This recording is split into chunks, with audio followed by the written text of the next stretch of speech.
మీ business ఏదైనా మీ ఊర్లో promotion చేయాలంటే అది సుమన్ టీవీతోనే సాధ్యం. ఇప్పుడే సంప్రదించండి.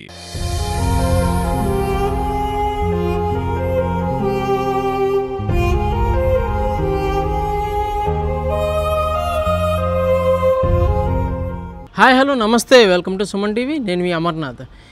ఏదైతే అతి కిరాతకంగా ఇంకొక 24 గంటల్లో తన బిడ్డకే జన్మనిస్తుందని తెలిసినా కూడా తన భార్య గొంతు నిలిపి అతి కిరాతకంగా చంపడం జరిగింది జ్ఞానేశ్వర్. ఈ యొక్క సంఘటన విశాఖపట్నం భీమిలి నియోజకవర్గం మధురవాడ మిథిలాపురి కాలనీలో అయితే కనుక జరిగింది. ఈ యొక్క సంఘటన మేరకు వెంటనే పోలీసులు ఆ యొక్క ఘటనా స్థలానికి చేరుకొని ఆ నిందితుడిని అయితే అదుపులోకి తీసుకున్న పరిస్థితి. విచారణలో కూడా భాగంగా ఎన్నో విషయాలు అయితే కనుక వెలుగు చూసాయి. సో ప్రజెంట్ అటు సిచ్యువేషన్స్, వాళ్ళ ఫ్యామిలీ, ఇవన్నీ మనం వాళ్ళ అమ్మగారు కూడా మనతో మాట్లాడిన పరిస్థితి చూసాము. ప్రజెంట్ అయితే కనుక అనుష వారి చెల్లి ఒకసారి మాట్లాడి తెలుసుకుందాం. తన ఫోన్ ఒకసారి తనతో ఫోన్ కాల్లో మాట్లాడి తెలుసుకుందాం. అనుష గారి సిస్టర్ అని మాట్లాడేది. నమస్కారం అమ్మా, మీ పేరు? శివలక్ష్మి అండి. శివలక్ష్మి గారు, ప్రజెంట్ పరిస్థితులు ఏ మేరకు ఉన్నాయి? పోలీసు వారు ఏం చెప్తున్నారు? ప్రజెంట్ ఎక్కడ ఉన్నారు? ప్రజెంట్ కేజెస్ లో ఉన్నాము. ఓకే అమ్మా. వాళ్ళు చెప్పడం అంటే ఇంకా మాకు బాడీ అవుతుంది లోపల. ఓకే, ఇప్పుడే పాప అని చెప్పారు. పాప పుట్టిందని చెప్పారు. ఓకే, ప్రజెంట్ చెప్తున్నారు ఒక్కొక్కటి. ఇంకా మాకైతే ఫుల్ ఫ్లెడ్జ్డ్ గా ఏమి ఇంకా చెప్పలేదు. బయట వెయిట్ చేస్తున్నాము, పోస్ట్ మార్టం దగ్గర బయట వెయిట్ చేస్తున్నాము. మార్చి పాప ఏదైతే ఇప్పుడు జ్ఞానేశ్వర్ ఉన్నారో, జ్ఞానేశ్వర్ వాళ్ళ తల్లిదండ్రులు మిమ్మల్ని మీట్ అయిన పరిస్థితి ఉందని చెప్పేసి చెప్పారు. తల్లిదండ్రులు కాదండి, ఓన్లీ తండ్రి వచ్చి మీట్ అయ్యారు. ఏమన్నారు? అక్కడ జ్ఞానేశ్వరు మనకి ఇచ్చిన హైప్ అంతా వాళ్ళ పేరెంట్స్ లేరు అని మేము అనుకుంటున్నాము. వాళ్ళ ఇంటి దగ్గర ఈ అంత్యక్రియలన్నీ వాళ్ళ ఇంటి దగ్గర చేస్తామని ఒప్పుకున్నారు. ఓకే, ఏదైతే ఇంటి దగ్గర కూడా కాదు, వాళ్ళ ఏమంటే పొలిమేర దగ్గర చేయిస్తామని ఒప్పుకున్నారు.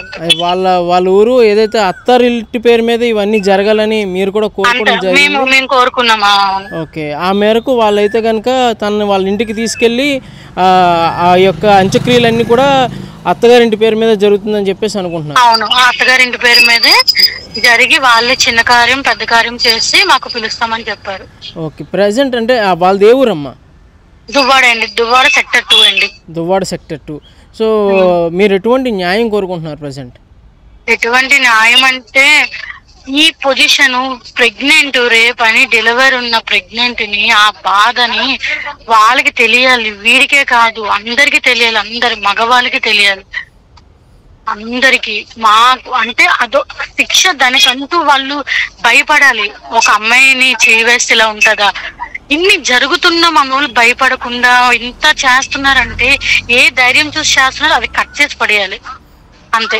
కాదండి, ఇప్పుడు ప్రజెంట్ బాడీని పోస్ట్ మార్టం కంప్లీట్ చేసుకొని బయటకు వచ్చిన పరిస్థితి ఉందా?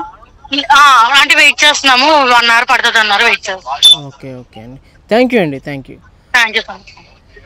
సో చూశారు కదా, పరిస్థితి అయితే ఇలా ఉంది. ఎటువంటి ఆడబిడ్డకి ఇటువంటి పొజిషన్ రాకూడదు. ఎటువంటి ఆడపిల్ల మీదైనా ఇలాగా ఇటువంటి ప్రమాదకరమైనటువంటి సిచ్యువేషన్లో పెట్టకుండా ఉండడానికి ఎటువంటి శిక్ష వేసినా సరే మాకు పర్లేదు, కఠినంగా శిక్షించమని ఈ యొక్క అనుష యొక్క కుటుంబ సభ్యులు, వాళ్ళ చెల్లి కూడా కోరుకున్న పరిస్థితి మనం చూస్తున్నాము. కెమెరామెన్ శ్రీనుతో అమర్నాథ్, సుమన్ టీవీ, విశాఖపట్నం, భీమిలి.